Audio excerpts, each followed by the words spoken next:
Okay. So I was talking about how this came up, and the immediate thought was that there's only one person who can talk about this topic, who's a global coach in every sense of the word. When I'm mentoring um, coaches for MCC or PCC, there's a lot of discussion on this topic, and I do have a global audience. It's because everyone's based out of US, Europe, and other places. So this discussion does come up. And the wonderful thing is that I see that cultural sensitivity in the sessions, in the one-on-one sessions, and all of that.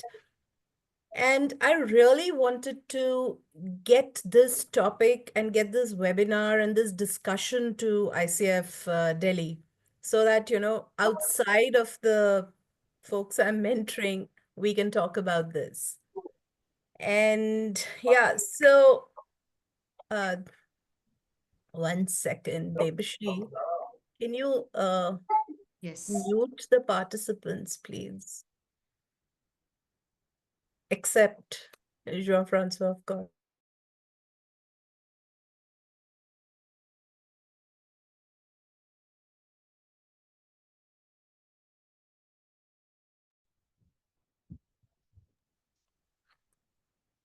That's where I'm coming from, and that's the thought behind this entire discussion today on a Saturday afternoon. So, to just begin with the entire topic of cultural sensitivity, I mean, it's really required in the world, right? And you've been a coach for years, been the director or been the chairperson at ICF Global, and you've really covered, I mean, the entire globe with coaching, and you've got that experience. So, Jeff, how do you see the cultural sensitivity enriching journey towards the coaching mastery aspect? Thank you very much, Sandhya, for the question. Thank you for all your work, Sandhya, in preparing today's conversation. Thank you, Debashri, for your kind introduction. And I want to extend a very warm, soulful namaste to all of you, and a special buenos dias to Marcela, who is joining from Mexico, where it's 2:30 a.m. Can you believe that? How we have a superhero here, right? Marcela, you rock. we'll keep you awake, hopefully, right? And so today is my birthday, like you kindly mentioned. Thank you for the lovely picture. And actually, talking about Delhi, in 2019, I was in Delhi, and we had a celebration as the global board of the ICF was there, and I was the chairperson at that time in Delhi with ICF Delhi-NCR Chapter one evening, and perhaps on the day of my birthday or the day afterwards. So I met some of you over there in a hotel, and I remember that evening with a lot of warmth in my heart. It's always a pleasure to be in your community. So thanks for the invite. And to your question about how do you see cultural sensitivity and enriching the journey toward coaching mastery, perhaps I will start with a few words about mastery first, right? To situate the cultural sensitivity, perhaps along the path, right? I see coaching mastery as effortlessly enabling our clients to empower themselves to bring out their best, bring out their greatness, right? So effortlessly enabling clients to empower themselves to unleash more of their greatness, right? And so to reach to that state where we can coach effortlessly and do so, two ways to look at the path, right? One is you and me have to do so many mistakes. The proverbial 10,000 hours cut down to 2,500 by ICF, right? 10,000 hours to mastery stands for time enough to do thousands of mistakes, right? And God knows I did more than my fair share. We'll talk about that, right? Another lens to look at the path towards mastery, I guess, is also the path of self-development towards self-mastery. That starts with self-awareness, right? And Lao Tzu, the Chinese philosopher of 3,500 years ago, right, said it well when he said, when he talked about the path from knowing oneself to knowing others, and then mastering oneself to mastering others, right? And that's where cultural sensitivity starts to kick in fact, right? Gaining self-awareness implies gaining awareness of our potential cultural biases, in fact, right? And it's really, really important we get that. So, for example, one of my cultural biases is achievement, right? A lot in the doing, not in the being French, educated in a Western fashion, right? And that created so many mistakes when I started coaching, in fact, right? My rush to achieve, co-achieve with a coachee, whether they were ready for it, whether they even wanted it or not, right? And I remember that conversation in a cafe with a great Turkish client, a lady who had asked me to meet her in a coffee shop because it was more convenient to her. I have to say, I hate coaching in coffee shops or any noisy, busy places. I should never have accepted, but I did, right? And so I came with my impetus or pulsion to that conversation had to create value, right? I had to perform. I was very young as coach, right? And I was kind of a bit frustrated by the noisy environment, right? So I kind of just greeted the client quickly, right? And then rushed into doing coaching with her, right? And I remember that very painful moment where we were going nowhere, right? And I was not sensitive enough to notice it at the time, right? That moment, 15 minutes into the conversation where she told me, you know, this is not working. This conversation is not working. Why don't we start from scratch again and just have a nice time connecting with each other? Wow. I paled at my terrible mistake, right? Extreme cultural insensitivity, right? She's from the Middle East, right? We've got to establish the relationship each and every time. And if it takes time, it's time well spent with a huge return on investment, right? So you see, lack of self-awareness, right? And so very far from self-mastery, right? So that's a length to look at the development to mastery. Also, it really necessitates self-mastery, in fact, which necessitates cultural knowledge of one's cultural biases, in fact, right? And then when I'm coming back to how I speak about mastery, that effortlessly enabling clients to empower themselves to unleash their best, right? My favorite posture in coaching is to be the student of the client, thereby offering the client a comfortable space to teach me what I need to know about them and about what's the best way to partner with them as a coach. And so that posture of the coach as a student of the client teacher enables me to be curious, unbiased about their world, and therefore be safer against lacking cultural sensitivity, because I presume nothing. I'm a white paper, white page on which a client can draw their future, right? So that's part of mastery, and so cultural sensitivity can play in many ways, and we'll talk more about that later on, Oh, right, in detail. of But course. yeah, I wanted to Yeah, bring that's a few ideas. beautiful. That's Yeah, amazing. It's amazing. And I think a number of coaches here, all of us would identify with those challenges that we walk into a coaching conversation trying to fix something and that we must have some uh, tangible product or outcome in hand. I mean, it's not going shopping, right? So that's something I think everyone will resonate with. And I love the way you spoke about self-awareness and then going into mastery.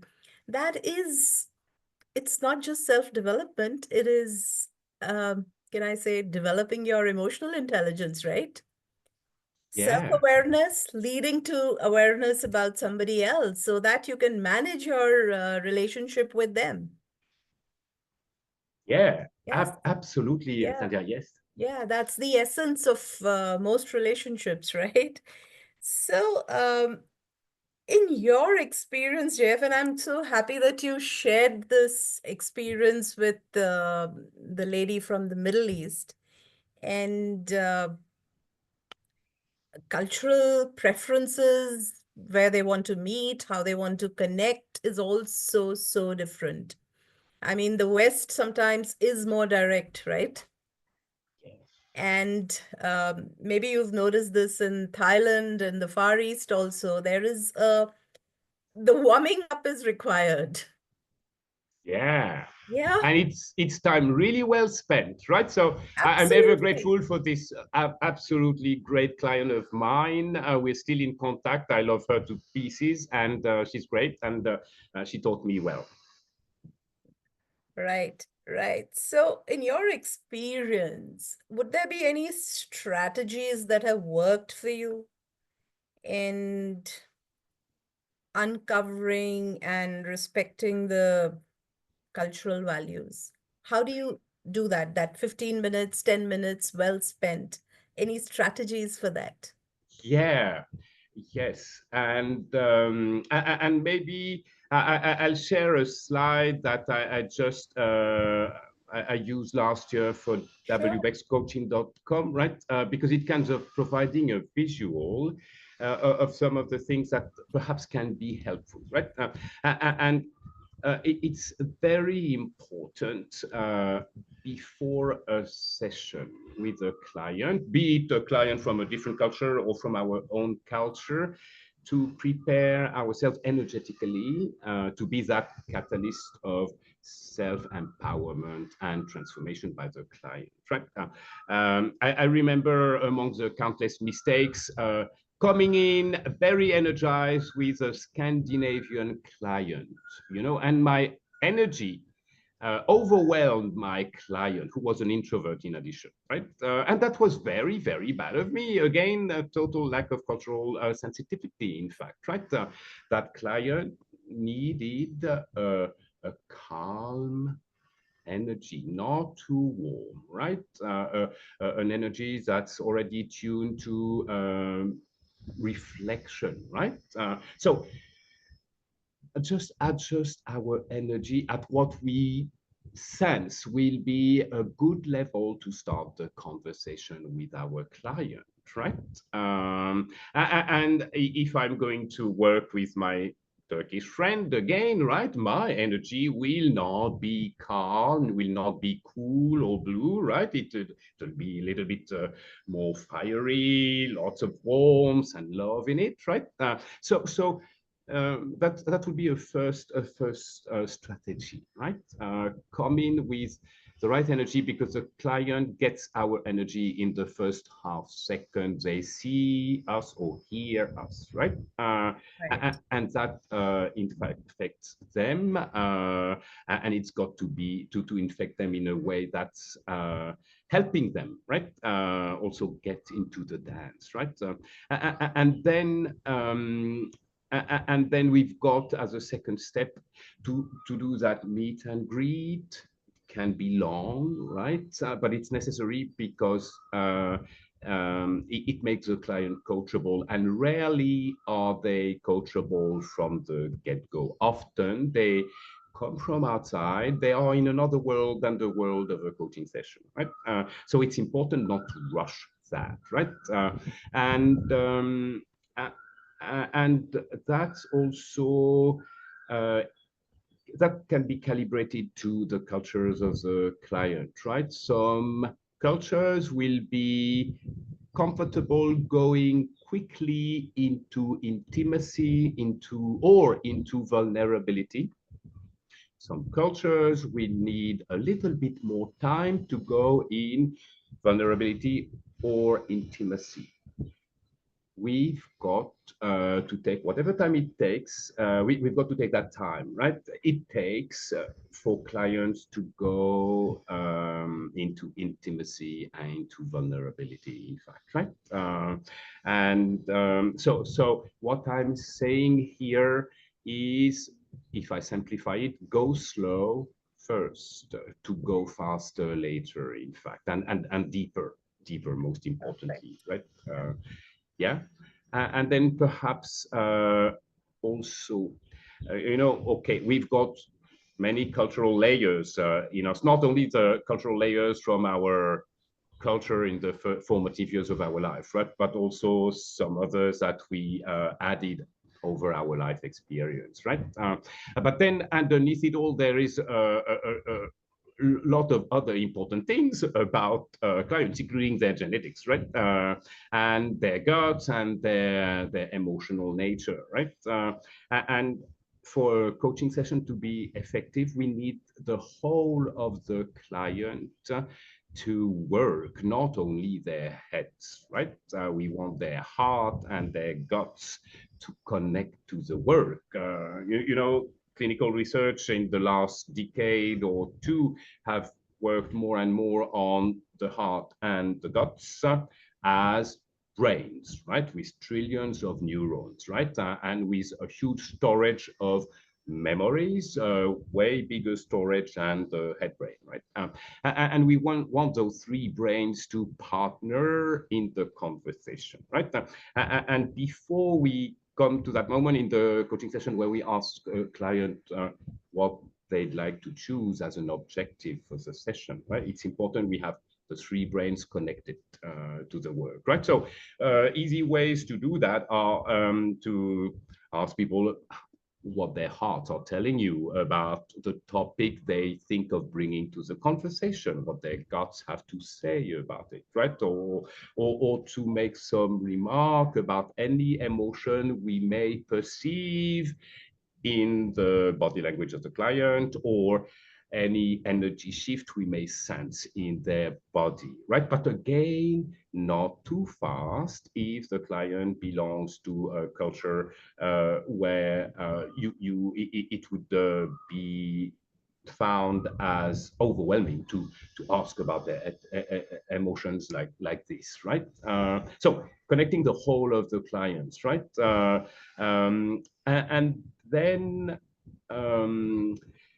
it's very difficult to ask culturally intelligent questions in coaching conversation, because what do we really know about the culture of the client, right? So my recommendation is to try to find ways that do not take the risk, right, to leverage the culture. And one way can be to ask the client to make sense of their emotion, make sense in their world of their energy shifts, right? Also to unleash their imagination, their intuition in their own world. And again, as coaches, as the student of the client teacher, inquire, challenge for clarity, for simplification, right? And then see where that takes us. And what is not adaptable or adjustable is the necessity to ensure the clients empower themselves to trigger real solid progress in their reality, in their ecosystem, right? With their and Thanks. Thank you so much. Among many culturally insensitive mistakes I've done, right, was again as a Western coach initially to miss to how would you say to neglect the importance of the ecosystem of the client in their work after a session, right? So, for example, someone had done fantastic work in self-development, come up with some actions, right? And then nothing happened. Why? Because the family opposed all of it, and I didn't know, right? I was culturally insensitive. Didn't challenge, you see, and in the new set of ICF core competencies, right, you all have appreciated how the system around the client, right, is emphasized as something we want to check with the client, right? Yeah. Right, absolutely. Thank you so much for this. Because the new competencies, as you brought it up, is we are talking of the values. We are talking about diversity, not just to identify diversity, but that diversity that leads to inclusion, a sense of belonging, and therefore equity. That's the way the values work. And then every single competency is talking about how you accept and meet the client where they are. That's the beautiful part of all of these competencies, whether you look at the new one with embodies a coaching mindset or creating trust and rapport. It's all about acknowledging them where they are. And for that, we need to be comfortable with ourselves, right? And not have our own agenda or be the sage on stage who's wanting to just tell and achieve. That was so beautifully presented, JF. Thank you for that. And so do you think these steps that we just spoke about, the 7 ways, that the strategy, do you think this would also be able to balance a deep understanding of cultural nuances along with non-directive coaching? Would that work? That can work, right? And at the same time, we've got to make sure we give a lot of space and enough time to our clients, right? To in that non-directive space to make sense, right, of their thoughts and their feelings and their transformation in the session, in fact, right? Right. Yeah. Yeah. So that is, it is with the global village that we are today, the impact of cultural awareness is, there's really no words to describe how much it impacts, and especially through coaching, because the individual we are coaching has just put so much faith in us that it is really important for each one of us to get them. They need to sense that, oh, my coach gets me, right? And that's when the entire rapport and trust and everything, the collaboration happens. And that's when our coaching is effective, right? So would you say that there are any other practices that coaches can adopt to better align their coaching styles? Is there anything else? Yeah, perhaps this I talked about the importance of demystifying our cultural biases, right? This is a lifelong process, I guess, right? It's not done forever once we work on it, right? We pile up more biases every day, right, of our life, right? So we've got to, I think, be consistent in working on our biases, right? There's so many, right? And that's critical to both our neutrality in sessions, right? And our cultural humility.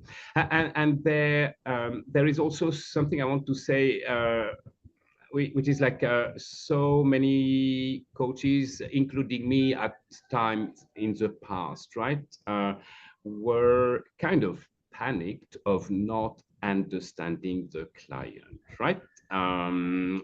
Because we had this preconceived idea that part of the job definition of the coach included understanding the client.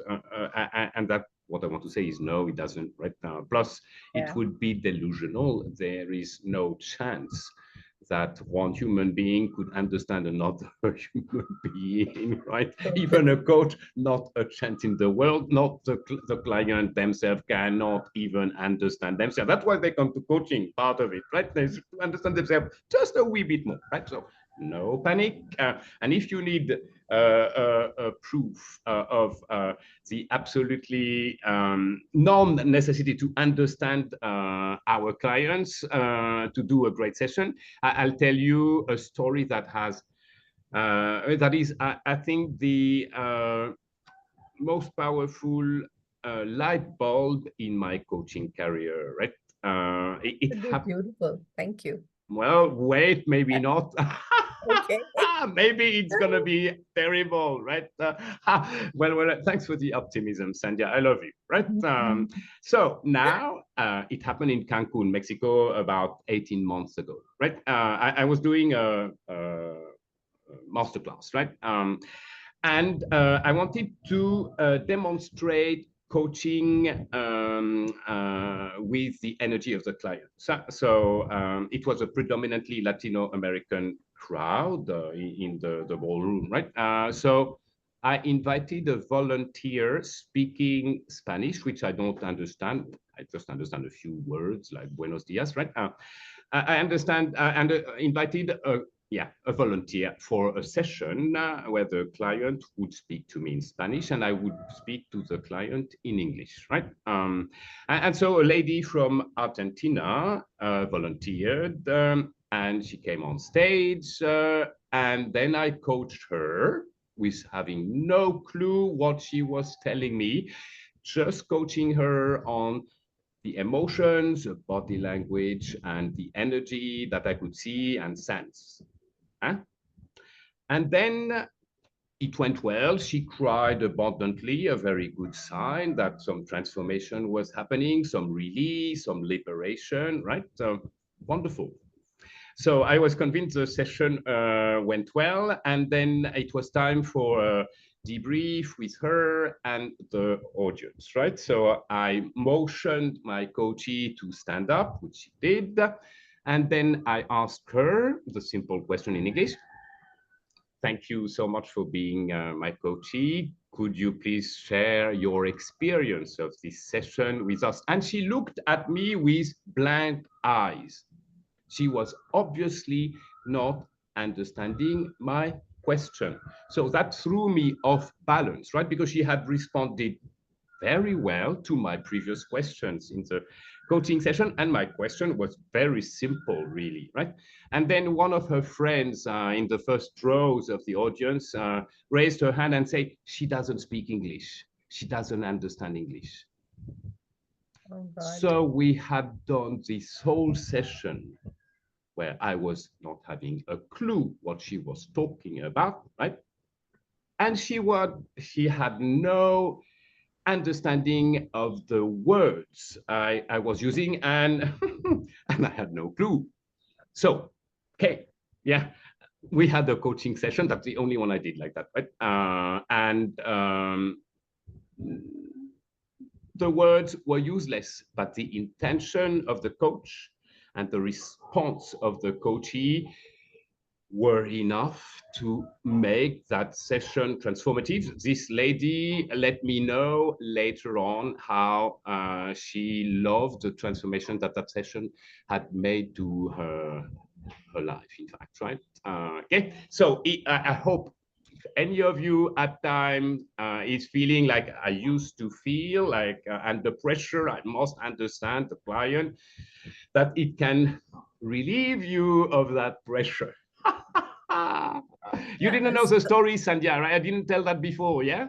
No, I didn't. And it is beautiful because this is all about I would say intent counts more than technique here, right?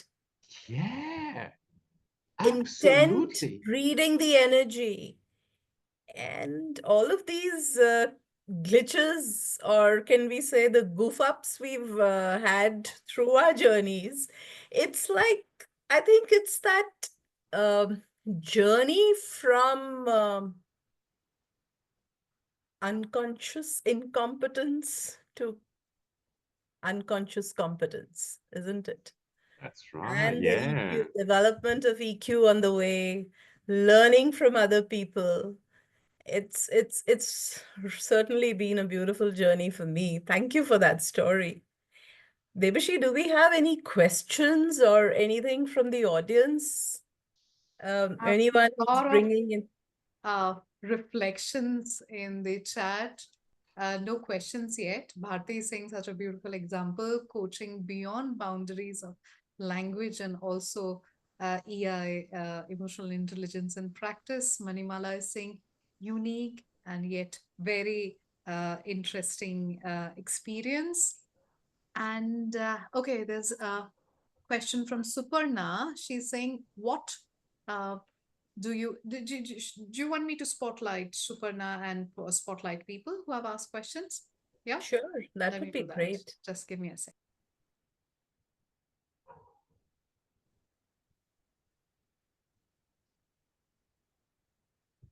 Yeah, I can see Suparna. Yeah. Add Can a you pin. hear? Please We ask. can hear you. We can hear you, Suparna. Yeah. Oh, sure. Yeah. Thank you. Just curious, because I don't want to make an assumption here, but I want to hear from you. What do you think transpired in that session where language was not understood? I still don't know, Suparna. I still don't know what happened, right? We did a debrief, but it was about the experience, not the topic. I have no clue what I coached her about, in fact, right? Suparna, yeah. And did anybody ask the coachee as to what she thought transpired in the absence of language?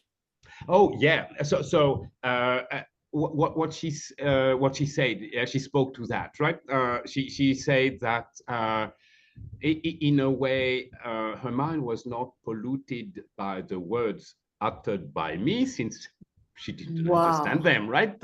And that helped her connect more deeply with herself, right? There was no language pollution from the coach, Suparna. Yeah. Okay, so then it is your presence, your actual physical posture, maybe the expression on your face and the tonality that led to her feeling and discovering and releasing whatever she did in that session. Yes, and most importantly, Suparna, my unconditional love for her and her greatness potential. Yeah, I said that at the very beginning, right? The most important to me about coaching is it's an act of unconditional love for the potential of the client, right? And she felt that in the first second. She probably felt that before she volunteered, right? And I had talked about that in the masterclass, actually, right? As insight number one on the path to mastery, coaching is an act of unconditional love for the potential of the client, right? Now, and maybe it enabled her to volunteer, right? And then she felt that, right? She felt loved. This is huge implications for us as coaches to hear this, Joe, because sometimes I feel some of my clients, I think, are analytically and they have certain intelligence, they're smarter in their heads.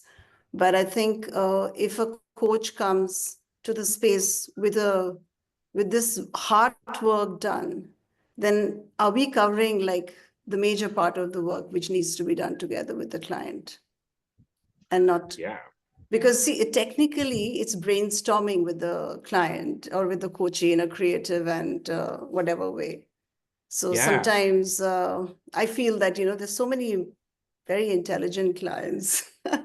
And so as a coach, Suparna, we have a long thank list you. of people who have raised hands. Thank you, question. Thank you. Thank you.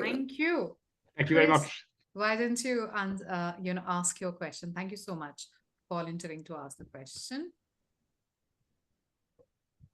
You can unmute yourself, Chris. Yeah. Hello, Francois. I saw this session and it was really, really great. You were But in Cancun, Chris? No, yeah? I watched the recording. Ah, but that was remember- another one. Chris, that was one I did the next day. The one you saw, which is on YouTube, that lady, she understood me, right? It's the day before the unbelievable session that happened without my knowledge, right?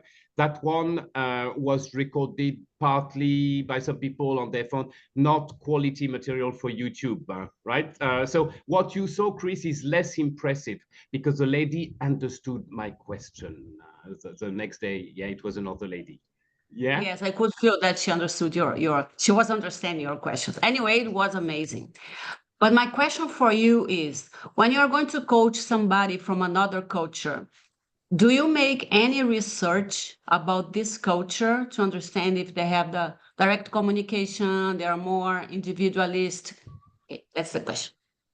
Yeah, thanks very much, Chris. I believe it's a very important question we've got to discuss today, and the answer is yes, yes, yes. Actually, not only I have spent a lot of time, and I'm spending time understanding various cultures, you know, but also I keep. I spend a bit of time every day to keep in touch with world news. Yeah. Chris, right? Because I work with clients on all continents, right? And if something important happens in their country, I need to know, right? If the client is in Peru, right? And there is a coup, which is not the case. There is no coup in Peru, right? But I would need to know. Or if there are riots or drought or something like that, right? This is really important, right? Because you know, one of our first duties in coaching is to ensure the well-being of the client, right? And if we come to the session with the guy in Lima, Peru, and there is a big problem in his or her country, and we have no clue about it, and say, how are things going, man? The guy has barely any electricity to do the session. It's not gonna fly, right? Yeah. So I'm disciplined in this, Chris, and my sources of information, I have like daily recap of international news from two media. One is G0, it's called G0. So they have a daily condense of the world information, of the world news, right? And the other one is Semaphore, SEMAFO, I think it's PHOR, Semaphore, right? They are not politically biased, right? They are neutral, and they tell me, and I'll show you, right? Because this is important for some of you who are global coaches. You certainly have the equivalent. I'm going to show you, if I can, how this goes. Yeah, yeah, I'm going to share that with you here on screen. Okay, so this is yeah, you see G0 daily, right? This one. So they talk about Trump win one, Mexico, Syria, Belarus, Taiwan, and okay. And then Semaphore is this one, right? So they have an America's morning edition and an Asia's morning edition. So they talk about Trump, of course, that was like a couple of days ago, right? But a bit about Davos, Gaza, South Sudan, Argentina, Huawei, Ozempic, yeah. And so it cost me like 10 minutes a day, right? And I don't miss anything major. So, by the way, Semaphore is SEM, as you can see, right? FOR, not PHOR, right? So those are two sources of information that are important on news, right, and on the culture. I recommend the book that you probably all know about from my good friend Philip Rosinski. I have a commission on any sales. No, too bad. I already So, have the book, so you are not going to sell to me. yeah, No commission. okay. Oh, too bad I will not get richer. So coaching about culture, right? It's a bit of a Bible, right? And there are so many others, right? From all these distinguished people in the last 5 decades who've worked on cultural dimension. We need to be fluent about this, right? The cultural dimensions, right? I'm happy. I'm happy Yeah. to hear that, because I have been asking these questions to very famous coaches, MCCs, and some of them say, no, I prefer to have the client as a blank sheet, and I truly believe that you have to know a little bit about the culture, because if you are not doing this, we cannot speak the language of the client because you simply don't know the language. Yeah. So thank you for your answer. You're most welcome, right? Imagine you coach an expat in Thailand who's coming from South Asia, India, perhaps Pakistan or whatever, and they come to Thailand for the first time, right? They are very ill-equipped culturally to achieve any level of success in management and leadership in Thailand. The cultures are profoundly different on many things, right? And if you are based in New York City and you have no clue about Thai culture and no clue about Indian culture in the workplace, right? Wow, then yeah, you are not going to be, I think, best able to challenge them, and they may do some very, very big mistakes with the best intention. Just yeah. So again, right? Our core duty is the well-being of the client and avoiding that they hurt others, right? And people can do so many hurtful mistakes across cultures, right? So I don't know if we have to, right? But I think we should make the effort, Definitely. right? Plus, it's very, very interesting. We grow from it.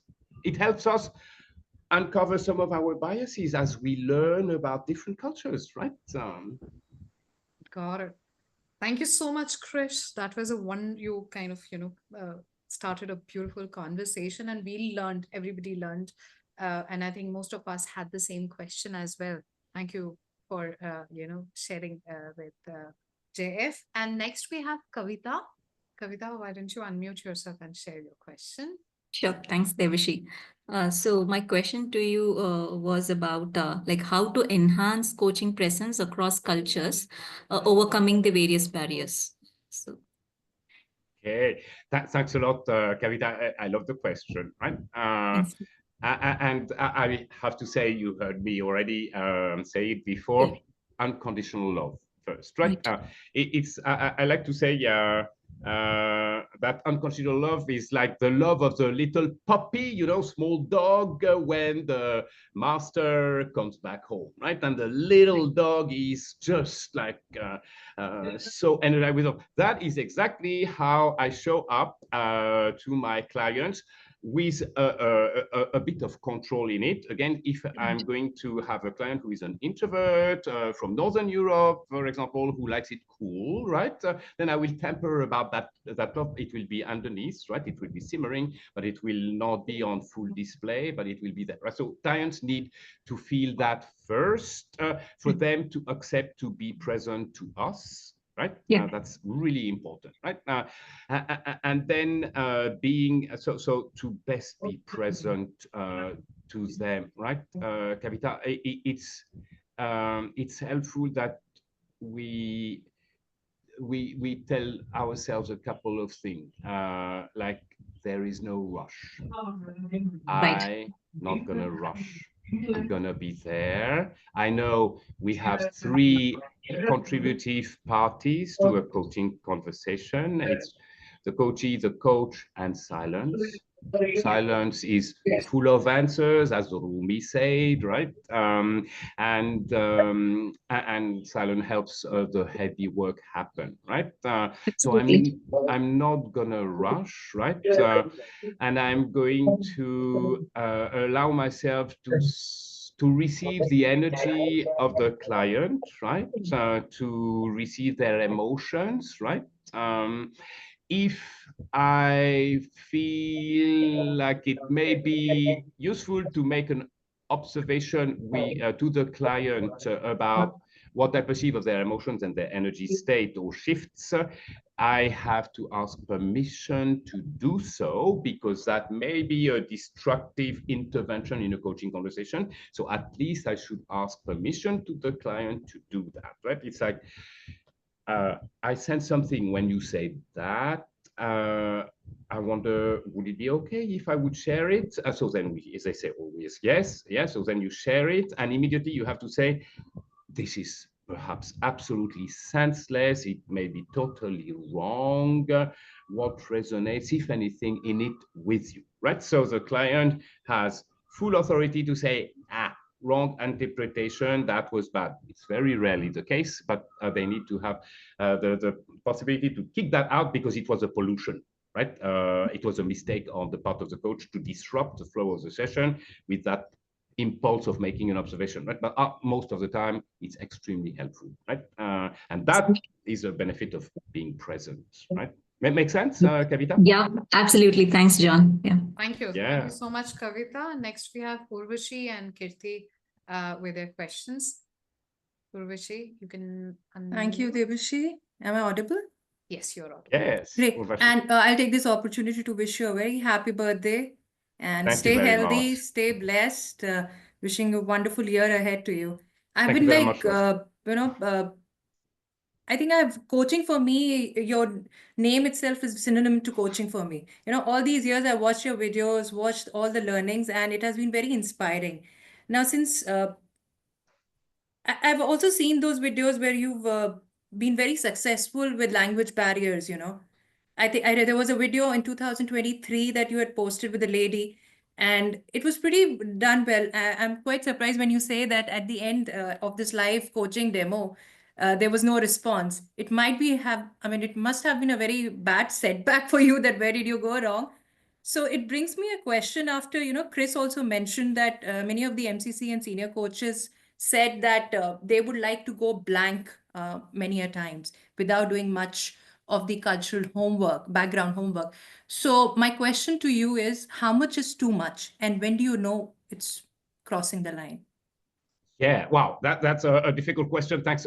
It matters as a question as well. Thanks, Urvashi. Right? And by the way, the video on YouTube of that demo where I coach that lady in Cancun, it's not the one I mentioned earlier on, right? The one you saw on YouTube, she understood my question, right? It's the day before that I did that session with a lady who happened not to understand what I was asking her, in fact. So what you've seen is something different, right? Yeah, and so, yeah, I respect the intention of coming as a white paper, right? I respect in it. I respect that high integrity desire to be totally unbiased, right? And at the same time, I prefer to. I think it's really important.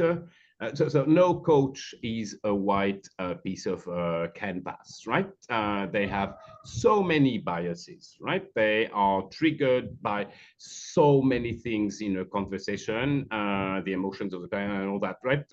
And so that can have a negative impact, right? Just the face of the coach, right? If they are triggered and they then it shows, or the client will sense something in the coach, right? So we are not ever a really wide canvas, right? I respect the intention to be, right? But I think it's better that we are good students of cultures to have a bit of a sense of what's happening, but not stereotype, right? It's not because I have a client from Kenya that Kenyan is going to be the stereotype of Kenyans, right? My client is so millions times more than a stereotype, in fact, right? So we want to perhaps know the stereotypes and we want to assume our client has nothing to do with the stereotype. However, the stereotype is in a corner, right? And the stereotype will be helpful when we do a bit of systemic coaching, right? My Kenyan client, right, from Nairobi, is exploring some actions he or she may take in his family or his corporate ecosystem, right? And then it may be good that interrogate not about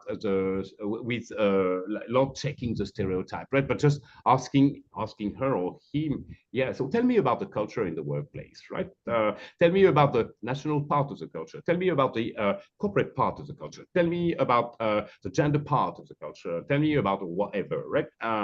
So they will teach to me. Yeah. They will teach to me what culture is at play. Tell me about the value system in your family, and perhaps the value system of the elders in the family, the value system of the youngers, the tensions, and all that. Teach me, teach me, teach me. I have no assumption. I know the stereotypes, right? But I'm never going to assume my client has anything to do with a Kenyan stereotype for, I don't know, the 7 dimensions of culture just because he's Kenyan. Yeah, you know, I've done quite a few cross-cultural workshops over the years, right? And I like to, you know, draw the lines of cultural dimension, like power distance, individualism versus collectivism, or femininity versus masculinity, or whatever, right? And then I invite the participants to position themselves in the room on that axis, right? From femininity to masculinity, or direct communication to indirect communication, right? And you can see some clients from the very same culture on opposite ends of any dimension, right? Plus, I ask them also to position their parents on the same scale. And then I ask them to position their grandparents on the same scale. And this is also fluid, right? So yeah, stereotypes are important for us to have a sense of perhaps like a predominant cultural dimensions in a country, right? But there are no predictor of coaches' difference. I'm sorry for a very long, complicated answer.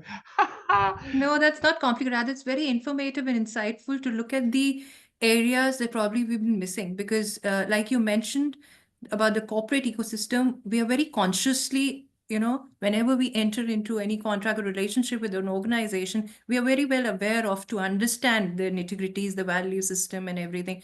However, what we miss on and what extra that we take that we should limit ourselves as a coach will always help us. So it's quite insightful to know, you know, with your experience, that where should we draw the line, and if at all we should or not. That also is quite important. But thank you so much for this opportunity, and thank you. It's wonderful listening to you live. Thank you. Thank you very much, Urvashi. Thanks a lot. That was so wonderful. That was, Yes. I love the way you said that, you know, the stereotypes do exist, but are we going to base our approach, or are we going to judge our client based on stereotypes? That is that would be the too much, right? Yeah, and we will never judge, as you We and me, never Sandhya, do. know, we never judge Yeah, anyway, we right? never do. And We don't even, like you said, right? We making zero assumption, right? absolutely. Yeah. And that's, I think, what also the colleagues may mean who say we have to come as a blank page, right? That's what I respect in my understanding of what they say, right? It's like zero assumption. Yeah. But the Wow. effort that we put behind understanding the client's background, Yeah. I think that just the conversations, the richness of the conversation and the depth of rapport, just I really don't have a word to describe that right now.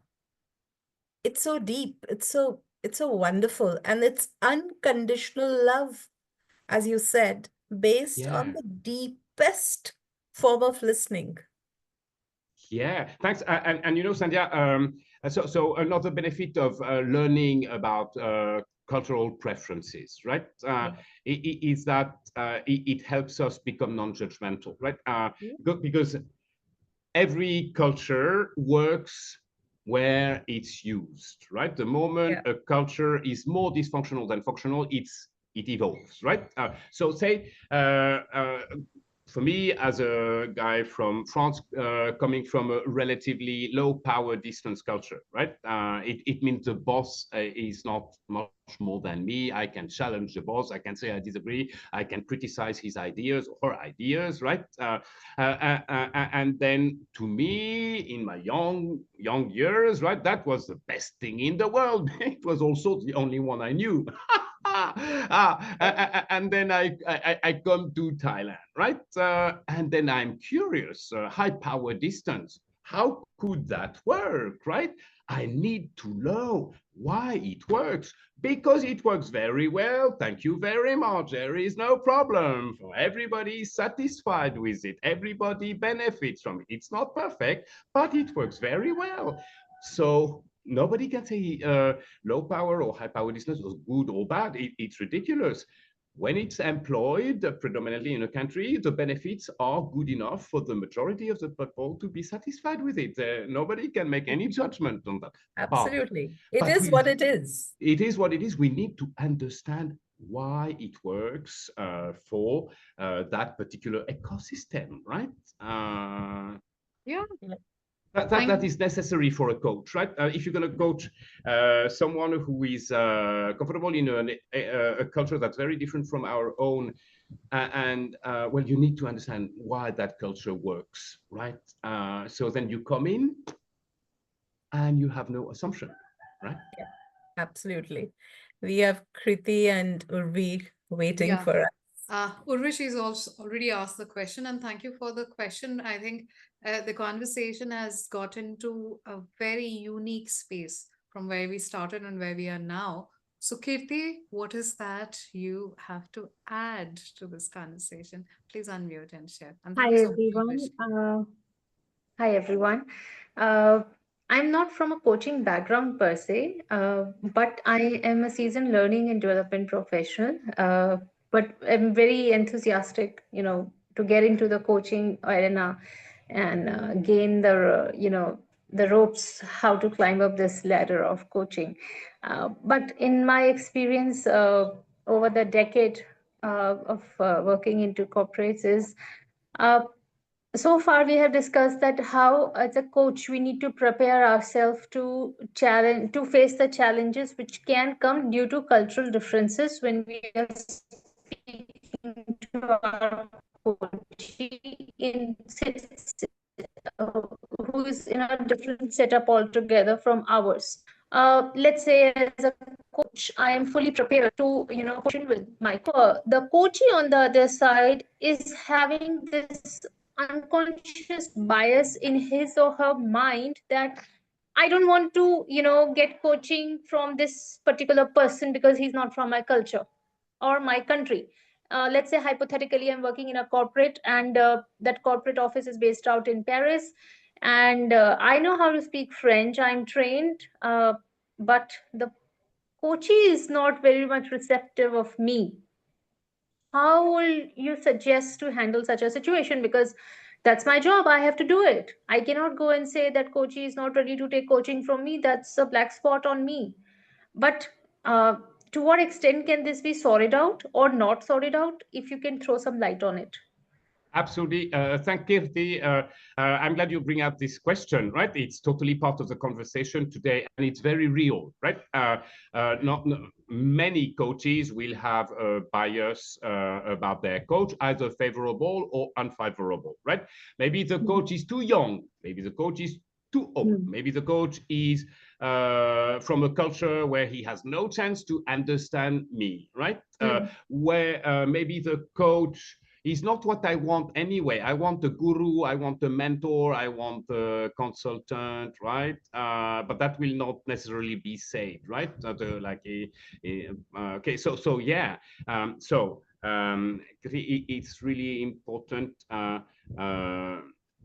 when we have a chemistry session, right? That is the call where we converse with the potential client to ascertain that we have a good fit on a personal level, and we try and gain some clarity about what value the client wants to create with the coach for their future. It's important at that moment, right, that we clarify how we're gonna play the game, right? So I advocate against explaining what coaching is at the beginning of a chemistry conversation, because it bores the crap out of people usually. It sounds like a teacher-like, and people don't like it. They don't memorize it, right? I advocate instead in chemistry sessions that we coach the client without saying it, right? So we meet and greet, we introduce each other, right? It's very important that the coach introduce themselves with great authenticity and humility and vulnerability to make it possible for the potential client in the chemistry session to also bring up authenticity, vulnerability, and humility. And then we coach that person in our own style, right? Being perceptive of how it's perceived, received by the client, right? We coach them on what's important to them, and how what they would love to have happen in the coaching, what their needs are, what their unmet needs are, and all that, right? And then at the end they say, okay, well, thanks for the conversation. That was great. But by the way, what is coaching? They ask, right? And then you say, well, that was just what happened, right? So they've known your style. If they like it, they will buy it. If they didn't like it, which would be quite rare, then they will not buy it. Right? So that's step one, I would say, right? Kyrti, take advantage of the chemistry session to display how this is going to work, right? And if they don't like it, then, well, it's better they don't go further with you or me, right? It's good for them, and it's very, very good for us, right? Because we cannot afford to have engagements where at the end the client doesn't say, my coaching experience with Kyrti or JF was awesome, right? They have to say that for every engagement we do, right? And then in the case, Kyrti, that perhaps, okay, it started well, but then nowadays the client has some second thoughts and is saying that coach is to this or to that. For me, if you sense it's like that, or anyone senses it's like that, right? Then I would propose that sometime in the course of the next session, you tell the client, we've worked for a few sessions, right? And it's important for me to get a sense of what I'm doing that's most useful for you, what I'm doing that's not useful, what you'd like to me differently, what you'd like me to do differently, what you would like me to start doing or stop doing, right? So it's like recontracting for the next sessions, right? And so when we ask those questions to the client, we want the questions to be easy to answer. So we cannot ask, yeah, I'd love to get your feedback, right? Because that is prompting the client to say, oh, it's good, all great, right? With their lazy brain, right? They can get away with an easy answer. So because the question is too vast, right? So we have to ask small question. I'd love to have a sense of what is the value that you get so from our session, where it's helpful, what's perhaps not helpful, what can perhaps be even a waste of time, what's missing, so only small, easy questions, right? And then they will give you small answers, easy answers, right? And then that gives a chance, right? Yeah. Makes sense, Kyrti? Yeah? Yes, it makes sense. I think such clients are like walking on a thin rope with them. I mean, it's same anxiety at both the ends, that whether we can meet each other and define define a customized solution for the coachee at the end of the day. Thank you so much and wish you a very happy birthday. Thank you so much. May Thanks a lot. may I just interrupt for a while? I mean, if it's okay with Debashi and Jean. Yeah. This is in continuation to Kirti's question, because she mentioned she is from L&D, and so my heart just came out because I also belong to that background. One thing I'd like to also add, if John agrees to it, she mentioned that the client could be at the other part of the country and it's a corporate assignment, right? Yes. So it could be there could be a lot of communication gap also between making them at the other side of the office in understanding how this contract works. And you as a person, like you mentioned, I remember very clearly, you said it's a black spot on me. It is not a black spot on you. And one should never feel that ways, because it's the alignment that personnel has, or whatever the, limitations or the barriers a person has for the different part of the country or the culture, that needs to be handled with that HR or the, the seniority, whosoever is assigning. So one needs to be at very comfortable position. You are a coach, and your chemistry session would be secondary to what the interaction HR has already done with that employee. If John agrees, right? Yeah, thanks for adding that perspective. So precious, Urvashi. Yeah. That's all. It was enlightening. Thank you. Yeah. Thank you. And maybe both of you can connect on LinkedIn and carry on the conversation, Kirti. I'll be happy to share the link for the page, and each one of us can follow and like network. That would be lovely. And the next question is from Marcela, right? Marcela, why don't you unmute yourself and speak? Okay, thank you very much. And good morning for me and good afternoon for you. And thank you for accepting me in this group, because I thought it was people from all over the world, and I'm seeing is. Oh, I It feel. is. Oh, okay. It Well, I is, feel like. definitely. Okay, so no, thank you very much. I consider myself an intercultural executive coach, and this subject is very, very into my heart. And my question was to Jean-Francois, that from observing this group, the first thing that comes in mind, I see that people from India are very similar to Latin Americans and especially to Mexicans in managing the relationships. I see you all smiling and very and laughing, and so I'm like, oh, it seems like I'm in Mexico. So I wanted to ask Jean-Francois what he thinks of this, if he does see similarities, having worked so close with in India and having visited Mexico and known lots of people from Latin America. Yeah, thanks a lot, Marcela, for your question and for joining us when it's now almost 4 a.m. in the morning in Mexico City, right? Muchas gracias. And Marcela, yeah, I've spent quite a lot of time in Latin America, and I've traveled to India more than 40 times in my life, mostly when I was a corporate executive in my first career, right? And I see a lot of similarities, right? But at the same time, Marcela,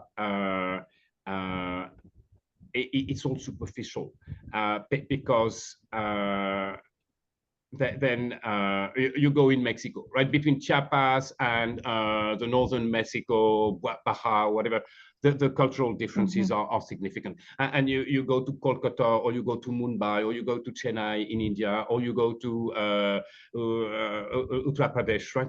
And there are so many different cultural differences, right? And so many other differences, right? And so in a way, it's a bit,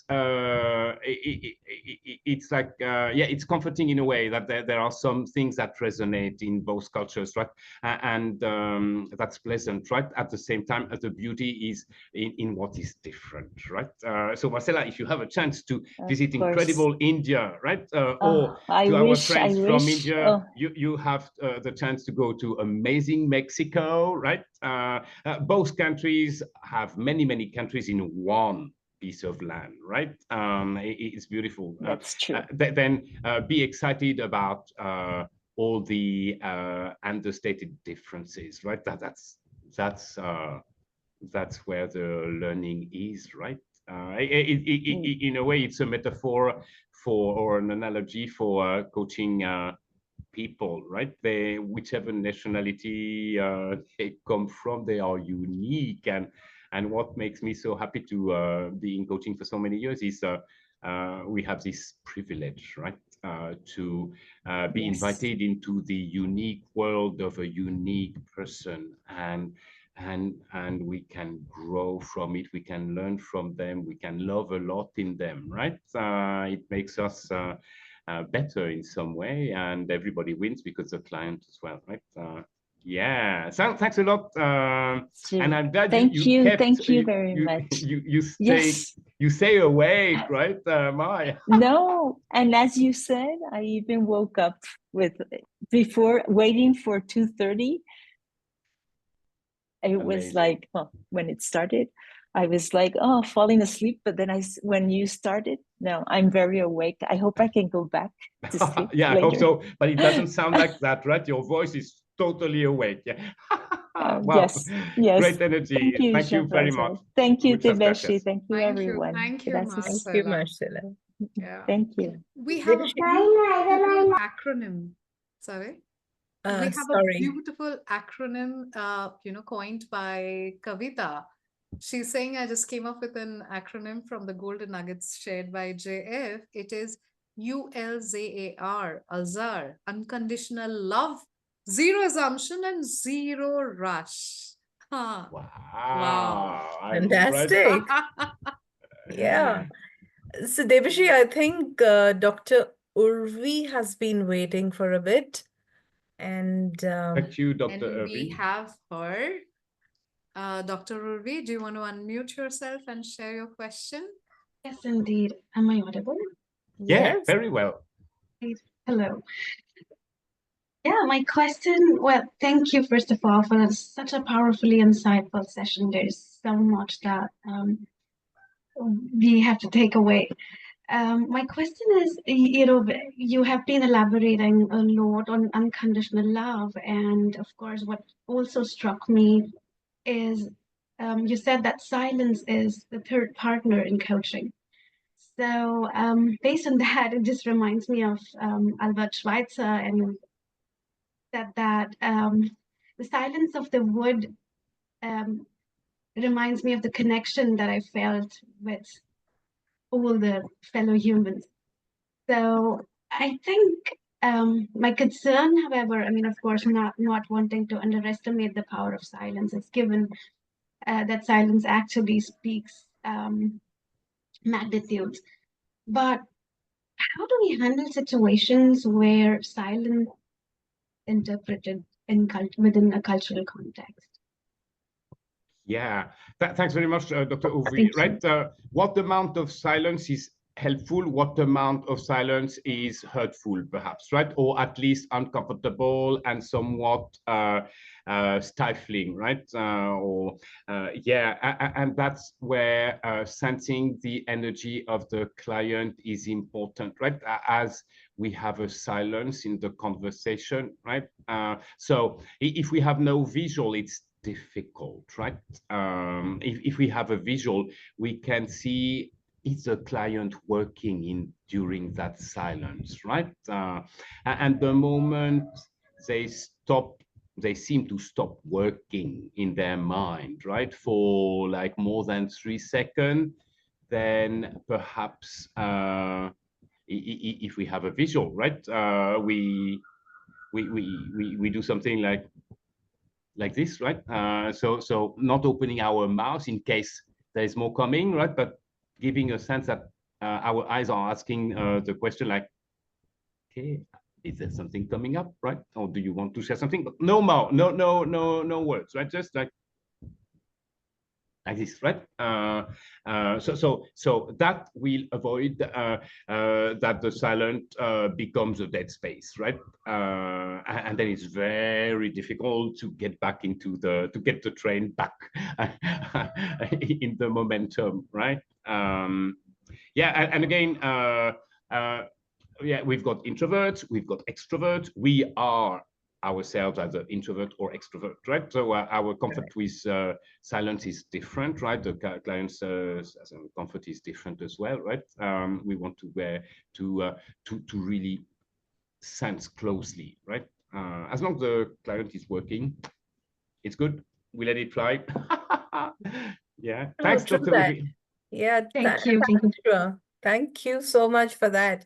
Because silence is about individuals, the way they function, right? It's not necessarily about a cultural, it's not really about cultural issues. And the other thing is that what I've also experienced, that silence on the virtual, on the virtual platforms can be huge, sometimes too long. Unless, and especially with all those conversations where, you know, people prefer to keep their videos off. Yeah, then that's very difficult, right? That's very critical, and that's when you wonder what's happening, and you know, but of course you sense the wheels in the head and heart moving, but it is difficult to really assess at that time what's happening. So you just go with it with your sense, right? Yes. Yeah. Yeah. Without no visual, it's really difficult, right? Yeah. So that's been a fantastic conversation, and I'm so happy. So many of us here have, you know, everyone who joined has contributed. There's so much in the chat window, and there's so many questions. Thank you all so much. And honestly, I don't want you to stay away from your birthday celebrations this evening.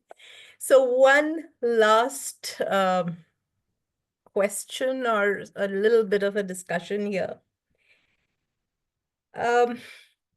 You know, we've spoken about vulnerability, authenticity, adaptability. And my personal approach on coaching, the kind of coaching mastery that we spoke about, is that all of that, along with this whole approach to cultural nuances, is a completely inside-out approach. The kind of work a coach needs to do on themselves as an individual, developing their emotional intelligence, their awareness, understanding the nuances, all of that. Now, what do you, in addition to that, I mean, my question is, would you agree with that it's an inside-out approach? Yeah, absolutely, Sandhya. And I love the way you formulated it. Yeah. Yeah. And what do you believe distinguishes a coach who's perhaps at the PCC level or the MCC level, where we are talking coaching mastery, in their ability to navigate and respect cultural diversity? What is those traits, those qualities that distinguish them? So thanks a lot, Sandhya. Right, I will perhaps less try to differentiate PCCs and MCCs than speak to the mastery development. Right, assuming that perhaps some advanced PCCs may already perform more masterfully than some young MCCs. Right, and I would say that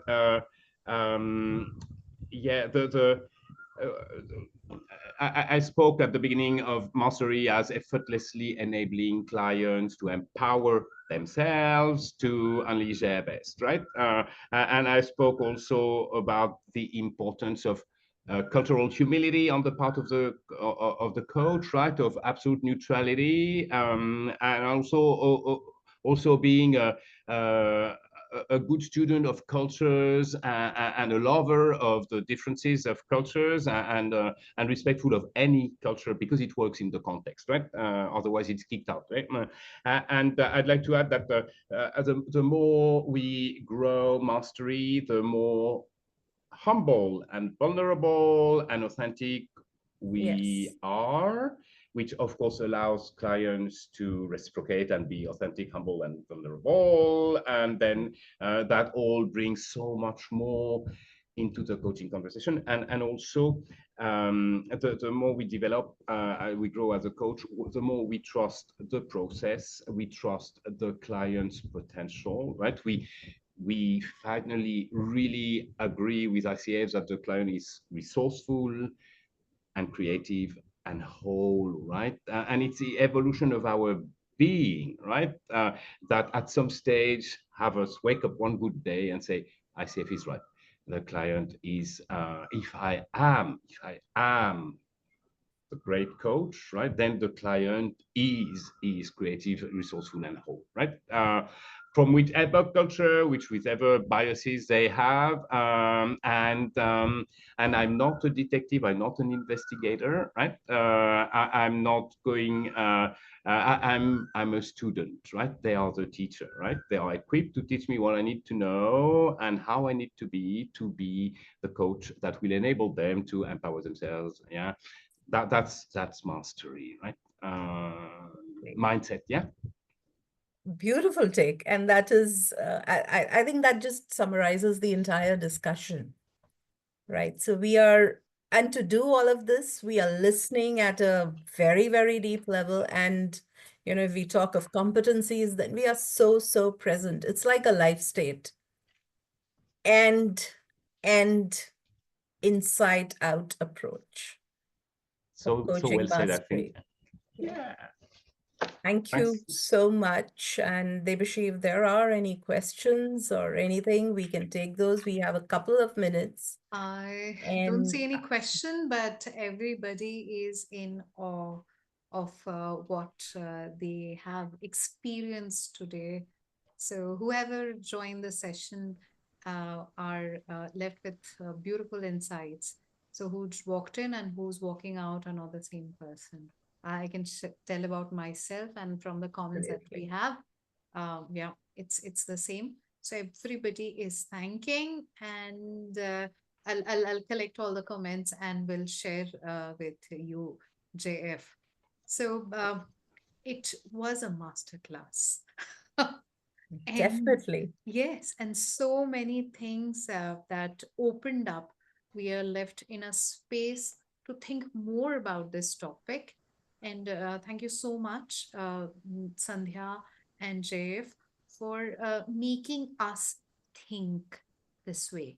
So we all are putting on our thinking cap on this Saturday, afternoon, day, morning, whichever it is. And we are going to have a curious weekend. And happy birthday.